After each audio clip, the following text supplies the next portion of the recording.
professeur léegi ñu dugg léegi par rapport ak suñu sujet d'actualité politique yi nga xam ne dinañ taxaw seetlu bu baax par rapport ak élection législative post législative yi professeur sànq maa la koy junju yow ku mel ni comme Pape Djibril Fall nga àndaloon si yi les élections législatives Pape Djibril Fall fu mu toll nii mun nañu wax ne voilà am na ay polémique yu bëri par rapport ak choix mi wala sax voilà ces différentes sorties yi nga xam ne def na ko si campagne électorale bi ban position nga am par rapport ak yooyu les sorties ak tamit voilà le fait que ñu bëri fu mu toll nii dañoo jàpp ne kii di Pape Djibril Fall mun na nekk aussi voilà benn menace pour l'électorat de Sonko.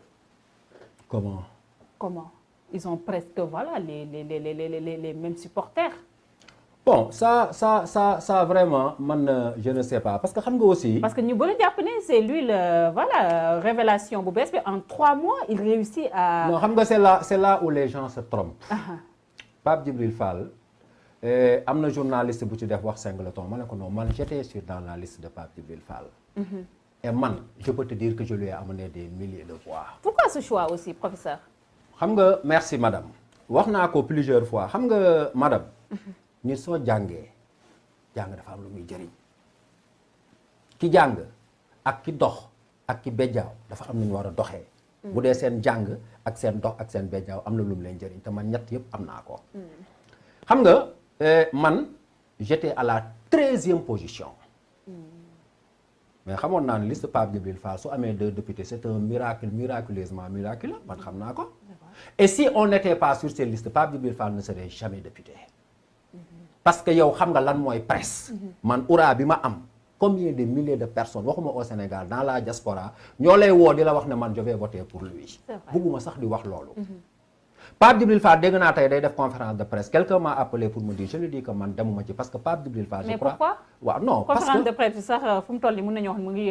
waaw non parce que mënu ma fa dem parce que awma lu ma fay def parce que man bokkuma les serviteurs. coalition la dafa am benn mouvement bu ma fa dugaloon. mouvement ba. benn mouvement bu ñuy wax bokk ci dëkk bi defar dëkk bi.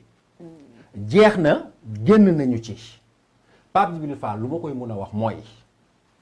gis nga non inscrit plus inscrit demi inscrit ci yam gis nga fi ne machine bi fu mu jëm mooy faire tout pour que les lois scélérates de Macky Sall ne passent pas à l'Assemblée nationale.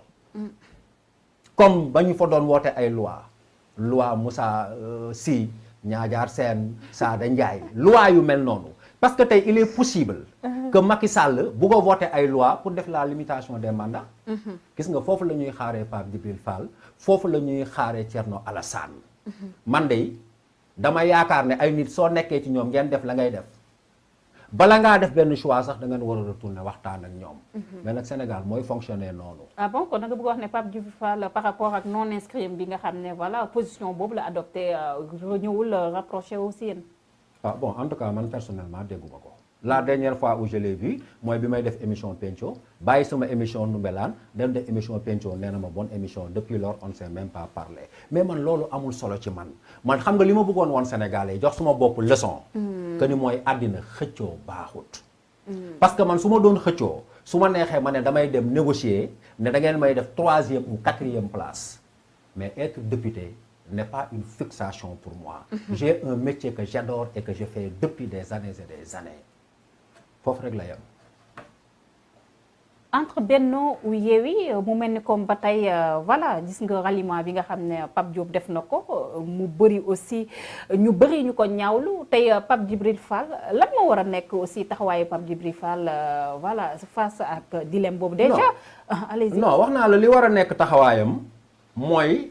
taxawaayu la ñu defoon suñu profession de foi ba être du côté du Sénégal. est-ce que forcément dafa war a dugg biir Yewwi. non j'ai pas dit forcément parce que man philosophe là. tout est stratégique. wax naa ko ci benn télé ma ne la question ce n'est pas dans le groupe parlementaire où on est c'est la position que l'on occupe dans ce groupe parlementaire est-ce que xam nga ne vote secret bu amee. am na ñoo xam ne ils sont aujourd'hui dans le Benno Bokk Yaakaar. mën nañoo voter contre Macky Sall. c'est vrai. Doudou Wade nee na ma kenn du weddi sa sëriñ mais di nga wéet ak nit wax ak moom.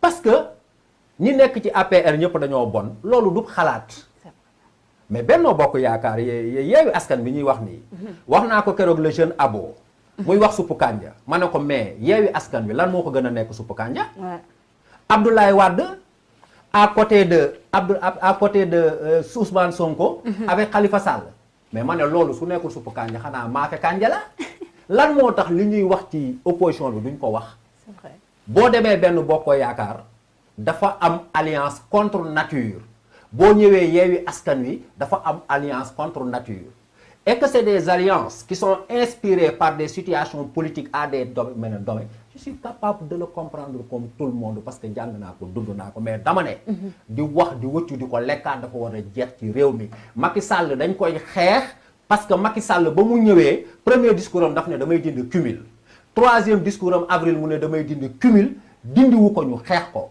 waa Pastef buñ ko dindiwul on les combattra.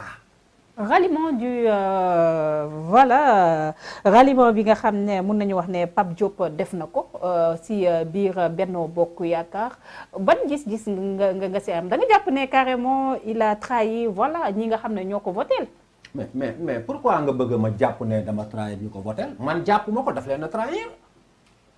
du lu may jàpp lu am la parce que. mais lui il parle de blocage institutionnel aussi professeur. waaw d'accord xam nga kaay ma expliquer la ci dara xam nga bu doon man mi nga xam ne xaw ma dara ci assemblée. mais Pape Diop dafa xam assemblée nationale. Pape Diop il a été dauphin de 2 présidents de la République. Pape Diop xamoon na ne dans ces élections législatives li Ablaye Wade doon wax les portes du possible sont ouvertes tout était possible. Benno Bokk Yaakaar mënoon na am majorité mënoon na bañ a am majorité. Yewwi Askan Wi mënoon na am majorité mënoon na am bañ a majorité Pape Diop il avait toutes les éventualités. dama ne ba muy dem ci Sénégalais yi ko fal mënoon na leen wax ne leen su situation bi demee nii kat man damay bañ blocage institutionnel damay ànd ak Macky Sall. mais bu boobaa ñi ànd ak moom la preuve mooy bi mu ko defee ba tey ñu nekkoon France bàyyi nañ ko ñi ci biiram bàyyi nañ ko ñu ngi koy saaga ndey di génn ay vidéo loolu lan moo ko jar. finalement il donne raison à Ousmane Sonko. bon mais évidemment qu'il donne raison à Ousmane Sonko. et ceux qui sont aujourd'hui tamit nekk ci ay non inscrits ils risquent de donner raison à Ousmane Sonko.